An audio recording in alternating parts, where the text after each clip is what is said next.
Hello and welcome to my first actual video on MotoGP 20. Of course we did a stream earlier on today if you didn't see that. Basically I was just my first sort of impressions of the game. I was playing online a little bit, did some trial, just showing off different bits to people in the chat that were asking. But we're here now for the first episode of Career Mode. So welcome to the new MotoGP 20 managerial career. Step in the shoes of a professional rider and begin your journey towards the World Championship title. Get ready to confront the MotoGP heroes and to deal with all aspects of the life of a real racer. So we can select the debut class. We've got to hire a personal manager. We've got to sign a contract for a team we're interested in. We can take to the track during tests to help the team address bike development issues. We can manage our technical staff and we can contact a parent company and ask for support to improve the bike. So we'll continue. Obviously, debut class. We want to start with Moto3. We don't want to be starting in MotoGP. So then, we've got to pick our manager. So we've got Charlie Watson. We've got Lewis Leroy. We've got Madison Walker. And we've got William White. So in terms of wages, they are all the same. So it's just picking between their abilities, I suppose. So not a lot of experience with Charlie Watson. Potential gamble, specialised in getting good salary offers. Not a lot of experience, potential gamble. Is that the same for all of them? Yeah, so none of them have got much experience. Specialised in economic negotiations for bonuses and salary rates. Specialised in seeking out offers to sign on from teams. And specialise in economic negotiations for bonuses. So William White and Lewis Leroy are basically the same. I think I'm going to go with Charlie Watson because he's the only one with 20 credits on the credit thing. So we'll go with that, except, do you want to sign this candidate? Yes, we do. Oh, so we've lost. So now we can sign for a team. So we've got Team Hertz Moto3. It appears to be official. KTM and Hertz have signed an agreement. Team Hertz Moto3 will race next season and they're offering you a contract. The team is looking for a rider who puts in a solid performance and can fight for the top 10 positions every race. They also expect you to achieve at least 5th in the championship. Okay, so the race goal is top 10, championship goal is top 5 and third row qualification. Annual salary 157,000. DHL Donda Honda GP. It's getting the D from DHL mixed up with the H from Honda there. The performances look quite good on all of these, unless that's really bad, the grey, but I'm guessing that would be... Well, actually, would you have a max team straight away? Actually, yeah, so I think the team performance is probably not filled up at all on the bar, I would assume. So we'll look at the Honda then. We get paid more money for that. Maybe we can later on down the line look at the official teams, but we'll go for a custom team. So I think I'm going to sign for DHL Honda because it just gives us more money.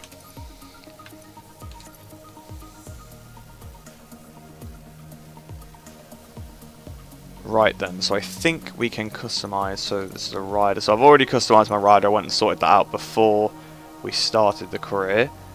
Got my helmet in the game as well now, as you can see as well. Got it all modded in. So we'll look at the team. So we'll look at the livery then.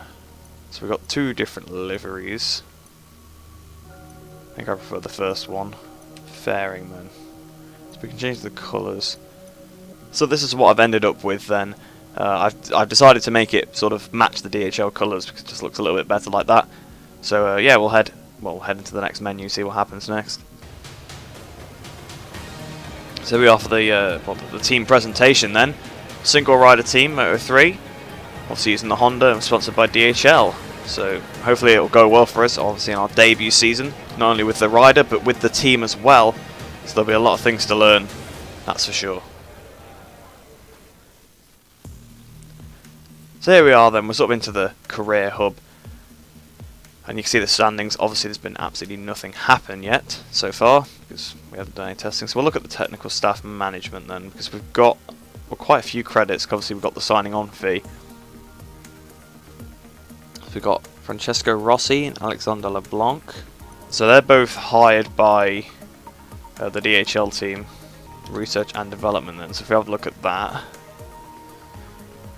research, we've got a lot more people on the frame than we have the engine. So we need a certain amount of parts then. We only have 50 so far. What about the frame? Can we get the first upgrade? We can. So we can get the braking stability upgrade. So I'll select that. Frame elements, I've got to add the stuff. Who should I have on it?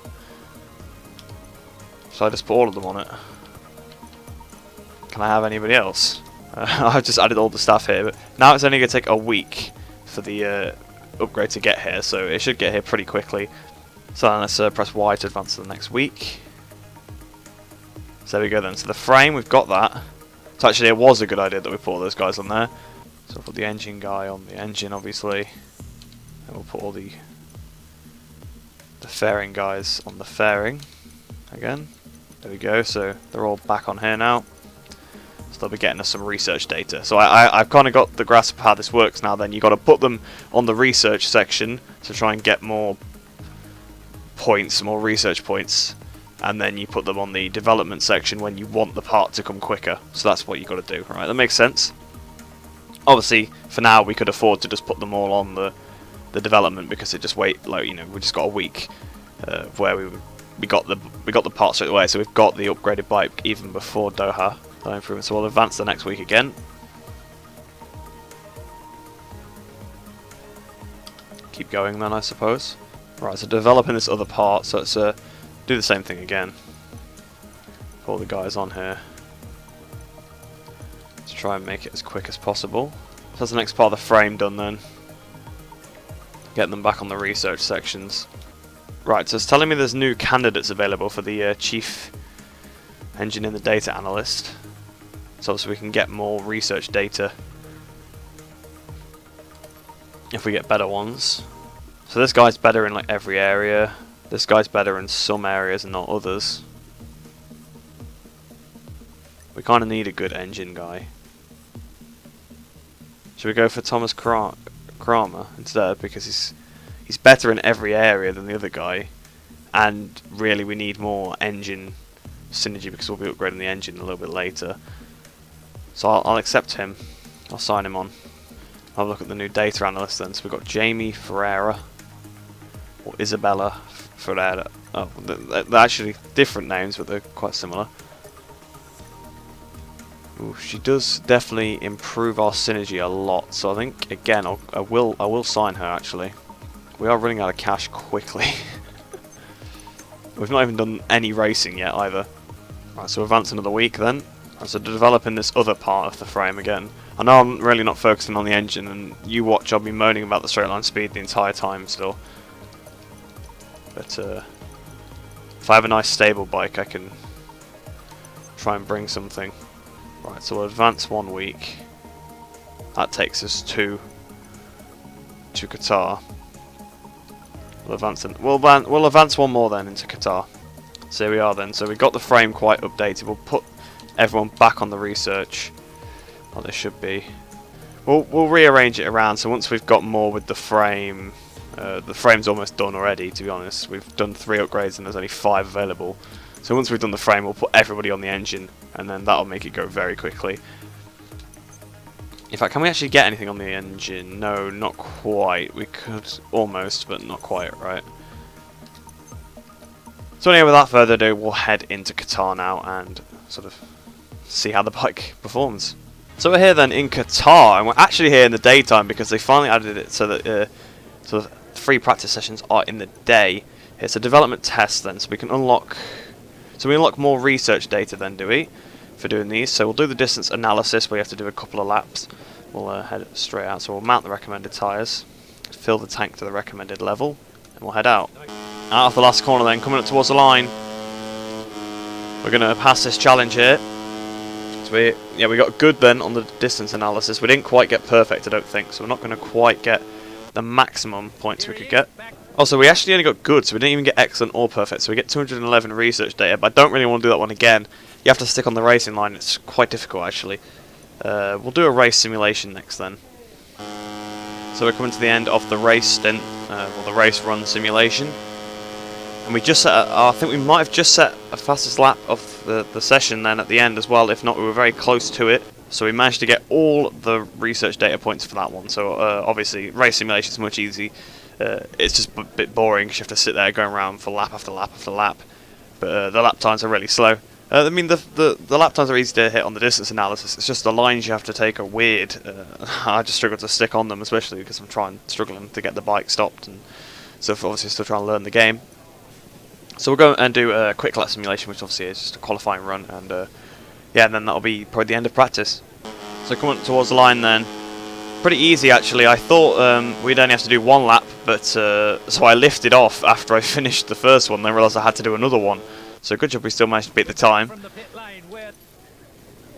But if we look at the development tests, then we got the perfect 351 research data for those two, got 211 for the distance analysis with 8 minutes left to go in the session. That is the end of free practice for us. So then, at the end of that session, we were fastest by nearly 4 seconds. The AI are on 120%, so yeah, not too sure what that's all about, but it is practice, of course. We know that the AI do not tend to go that quickly in practice. So yeah, we'll head into qualifying now, and hopefully we can try and get pole position, I suppose. So we've got 3.5 laps off fueling, because I'm only going to go for 1 lap. Off we go. So obviously it seems to be a slightly different time of day than it was in qualifying. Oh, sorry, not in qualifying, in practice. It's qualifying now, so it's slightly different time of day in qualifying than it was in practice. That's what I should have said. Over the line we go. As we go down towards turn 1.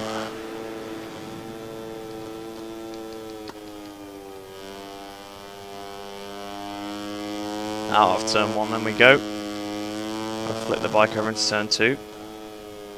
You really got to watch the front end. I mean, it always feels like it's pushing and about to crash, but yeah, definitely with the race and the long runs, you have to watch out for that in the most. Into turn 4 then, back on the power. Obviously, like I said, I've only put enough fuel in for 1 lap, so we've got to try and make it count.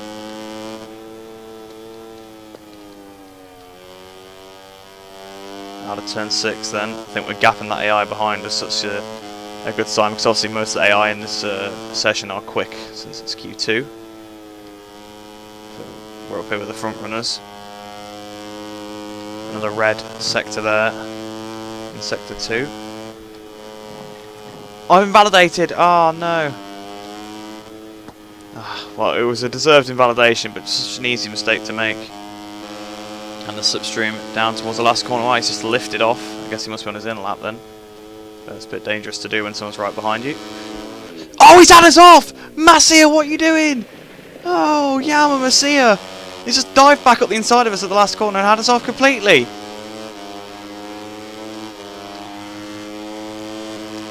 Oh, this qualifying session's going from bad to worse, isn't it? Well, coming to the last corner, we've almost caught Bolters up again. I mean, he was in front of us. Well, we just overtook him when Masia took us both off. So, we seem to really have the pace here. So we're cut towards the line. What is the lap time going to be? I don't think it's going to be quite as good as what we could have done, because obviously of the damage. So 2:08.9, which is 1.5 seconds quicker than second position. So that puts us on pole. I'm sure that AI are on 120%. I'm not sure what's going on here. So then, in the end, we were on pole by 1.5 seconds ahead of Suzuki in second. So quite a big gap there, really. I'm sure that they are 120%. I will check after the race, or maybe I can check before, but we seem to be absolutely dominating them here. Masia down in 9th place, so not too good for him. I'm sure if I remember, he got in my way quite a lot in the last year's game career mode, the MotoGP 19 career mode. I'm sure Masia got in my way then. But he just absolutely took us out of that last corner. I mean, the stewards need to have a word with him. I mean, it was completely unacceptable. He just dived up the inside and knocked me off. But anyway, we'll head into the race now, and hopefully we can try and win the race. So then obviously I've got to change the tyres and the fuel consumption. Soft front, I will put a... Actually, the hard rear was pretty good in that other stint. So I might go with that, actually, instead of a medium rear. Actually, I will go with the medium rear, actually. I mean, there's no point going with the harder compound than we need. I'm not sure how long the race is exactly. So we'll check the race length is 9 laps. 9 laps is such a long race. I must have got the I must have the percentage up quite high for the race percentage then. we'll start the race, and hopefully we can try and pull away and win. But looking by the pace, it looks like that's probably going to happen, so it should be quite an easy win really here. The Qatar Motorcycle Grand Prix will start shortly here in Doha, and the riders are ready to compete on an amazing illuminated racetrack. Here we are then, lining up on pole position for our first race and DHL's Honda's first race as well in Moto3. Lights on, away we go. Oh, we had a bit of a wheelie off the start there, but at least the start bug is fixed this year with Moto3. So you remember last year we used to get these glitch starts where the bike was just so slow, everyone would go flying past us, but we got an absolutely perfect launch into turn 1, and we lead the pack here in the 2020 Qatar GP. Oh, the power was on 2 then, don't want to use up too much fuel, might have to turn it down to 0 at some point in the race. We'll have a look. In fact, yes, definitely, because we're on 7.6 laps of fuel already, so apparently we're in fuel trouble, even though I filled up plenty of fuel. So quite exactly what that's about, I don't know. So then, coming towards the line then, what is the lead at the end of the first lap? 1.7 seconds. So we pulled out a big lead on that lap, hopefully we can continue to do that. It's really weird, I've just noticed we now have more fuel in than we did before. How does that make any sense? Because at the first corner we had about 7 point something laps left, and we've now got 8 about a lap and a half later. How does that make any sense at all? I'll have to see if I can catch that on film where that changed, but yeah, it's weird.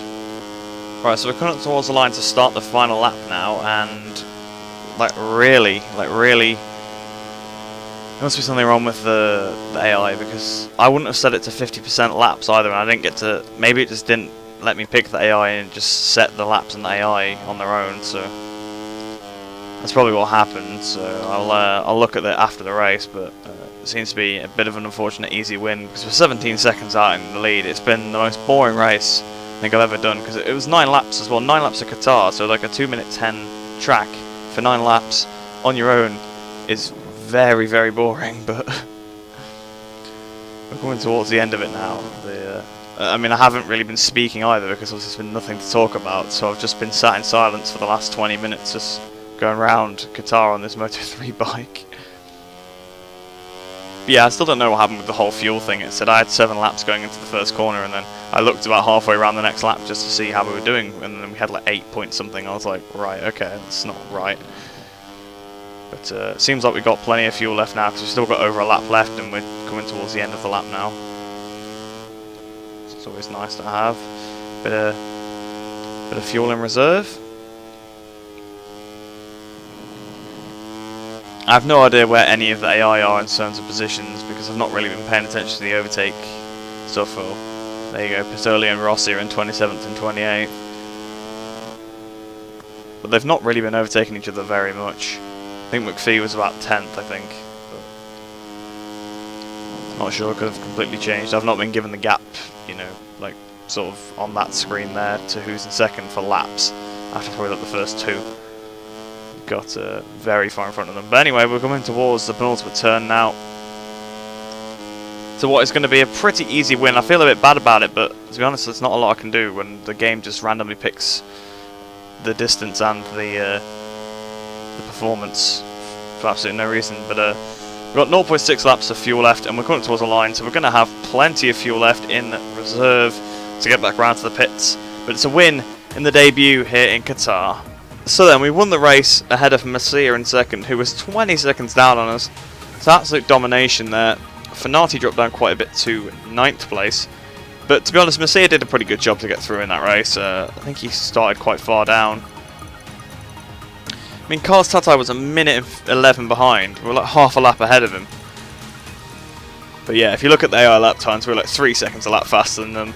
Because while I was running in the 208s basically the entire race, and I'm guessing they were probably running the 211s, so that's how we got so far in front of them. But yeah, hopefully we can sort out whatever's going wrong. I mean, if this is 120, then there's got to be, you know, there's some problems. But I think it must be on something that's not 120, because obviously the race distance was messed up as well. So I apologise that the first race has been a bit ruined, but not a lot I can do. Once you've started the weekend, you can't change the difficulty, and I wasn't aware that it had randomly set it, instead of just keeping it with what I had in every other game mode. I've been using 120%, so I assumed that it would carry over to career mode, but I guess it didn't. So it's a bit of a shame, but it's only one race, I suppose. Still 19 more to go. So then obviously the championship is exactly the same as the race result, no point going through it. It is the same. Gone to the teams championship then, so Leopard Racing lead ahead of us in second with DHL Honda GP, 658 third, Sky VR 46 fourth, and Stalgarda Max Racing team in fifth. See who's near the bottom, so obviously quite a few teams sort of scoring points there. Strella Galizia the last team to score points. This victory is the cherry on top of an exhausting weekend. If his team keeps working like this, it will be really difficult for his opponents to overtake him. The cutscenes in Parc Fermé look much better, they look much more realistic, they look less forced. I always feel like they looked a bit forced before. But you see, that genuinely looks like a rider that's just won a race and is happy. I mean, look at him jumping up and down with the crew. I mean, it's his debut and the team's debut race, and we've actually managed to get a win. 1-2 with, well, me first and Messia second, so the guys involved in the crash in qualifying. 1-2 in the race. So then we gain 5,200 reputation points, so that's plenty good. I'll look at the credits that we gained then. So we gained 6,151 credits as well, so that's always good. Research data, we gained 718 on the engine, 256 on the frame, 137 on whatever that is, and then the ECU 150. Well, it's aero, isn't it? But we can't use aero or ECU in this category, so it's only the engine and the frame that we're bothered about. So we're going to race options. Ah, yeah, that's what it is. They're on 80%. That's why. That is very, very far off 120. So we'll stick them up to 120 then, and we'll put it down to a 25% race. So apologies about that, everybody.